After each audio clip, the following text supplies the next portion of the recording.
Debate here in Cincinnati. Conversation sparked, of course, by that violent brawl downtown and after a recent uptick in violent crime involving teenagers. Yeah, the city says public safety is a top priority, with one council committee spending this morning discussing possible solutions. WLWT News 5's Danielle Dendak was inside that meeting and breaks down some initiatives the city is trying to implement. Danielle? Yeah, Chris, there are some people out there who say they just don't feel as safe as they once did downtown. So the city is really trying to throw a lot of different solutions out there to get things back on track. After a violent streak by teens and a violent viral video, perceptions for some are changing in downtown Cincinnati.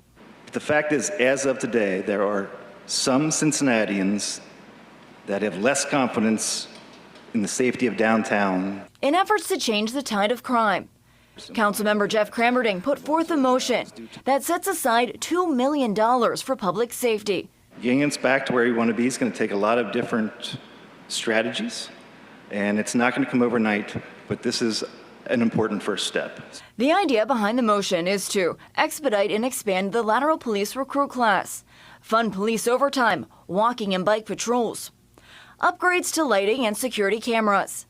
This will all happen in areas like the Central Business District and other crime hotspots. I believe the solution is police visibility in the short term, in the medium term, in the long term.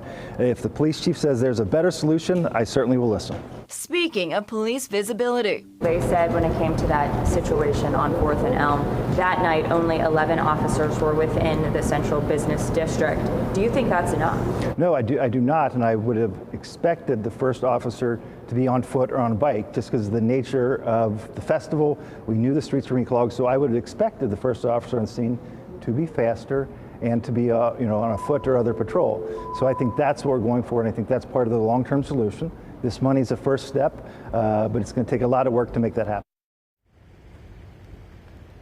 Councilmember Mark Jeffries also put an amendment to that motion, that amendment saying that he wants to add some more 3CDC ambassadors to some of the high trafficked areas like the banks, Fountain Square, and over in OTR. Those ambassadors can help get people to their car if they're feeling uncomfortable or answer any questions. We have much more information about this over on our website. Reporting live, Danielle Dendak, WLWT News 5. Going to be a topic for a long time. All right, Danielle, thank you so much.